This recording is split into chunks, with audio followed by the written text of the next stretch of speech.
Hi, I'm Jessica Flores. And I'm Andrea Trucios. And today we will present our skit for the summer group projects. It will be set in ancient Greece. Through our skit, we're going to discuss how Sophocles' play, Oedipus the King, aligns with Aristotle's guidelines for tragedy through his book, Rhetoric and Poetics.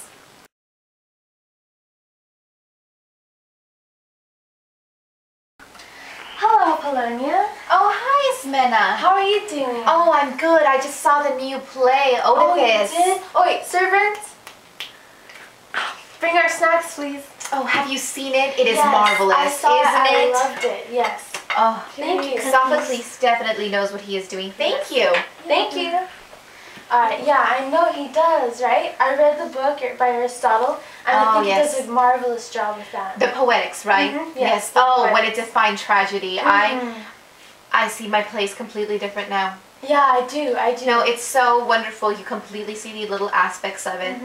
I mean, I just saw, when we saw Oedipus, it was so dramatic, right? It was so dramatic, and I thought it just incited so much, pity and sympathy. Yes. I mean, even if I were to tell you right now the story, it would still work with you. Right. Yeah, I agree. I think it was very shocking to me, though, Yeah, finding out he murdered his own father and married his mother.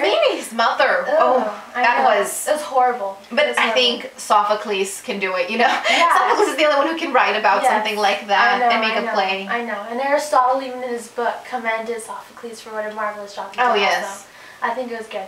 Yeah, and the whole structure was very organized, I thought. I don't know, at the beginning with the chorus, and then the middle with the whole, finding out about his dad and all that. Because it says in Poetics that, it has to be separated into the complication and then the denouement. The denouement, right.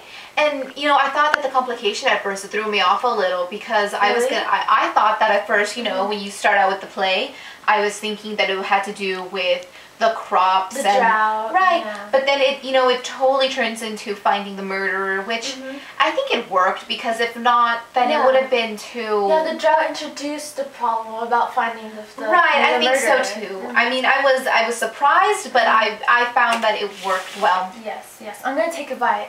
I can't resist.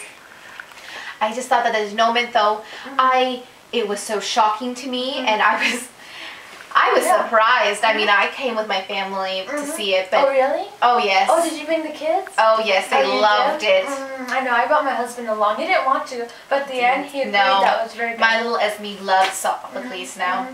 But, I found that the denouement was cut kind of short to me. I thought that the complication, it just worked along for, the most of the book, and then it just ended pretty swiftly. Yeah, and also the characters, the actions that they did agreed with their personalities. I think Oedipus was the righteous king at the beginning, and he continued to carry out his duties no matter what happened at the end. When he figured out that he was the murderer, he didn't excuse himself from the consequences. He took it on himself to carry those out also. So and it just proved that he was such a just man. It was throughout the whole play. I thought that was good. I thought.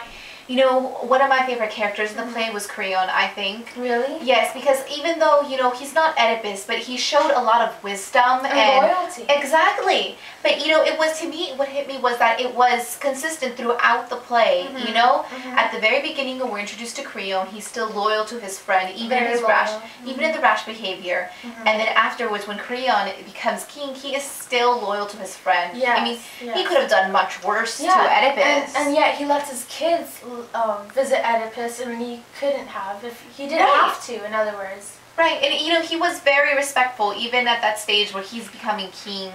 So I thought he was just a very well, written character. Yeah, Sophocles did a good job. Very good job with his characters. And his wife. You were telling me about his wife, how she was a weak character and all that? Right, I thought so, because, to me, she seemed like, even at the beginning, with the late king, she still allowed her son to just be thrown away.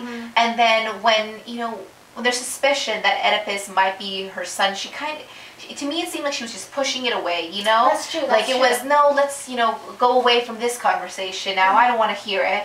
And then when it comes to, when she has to face the fact that she married her son, and she had her son's children. Yeah. She goes and commits suicide. I know. To me, I thought that was very disgraceful. Yeah, it was. And yeah, Oedipus deals with the facts himself, even though he himself is a murderer. Right. He doesn't kill himself because he knows his kids depend on him. So. But see, at the same time, though, you know, to me, it showed that his character it did show a bit weakness because he does blind himself. That's true. That's true. And then he does leave his daughters then and begs Creon to help them because, you know, to me it just seemed like he did not take all the responsibility for his daughters. That's true. That's true. You know? He could have fended for them more. But at least he did feel that his friend could have helped him. At least he didn't leave him defenseless like his wife did. I definitely think that Sophocles, you know, he portrayed his characters very well. Yeah, and the way he spoke also, it was totally understandable, you know.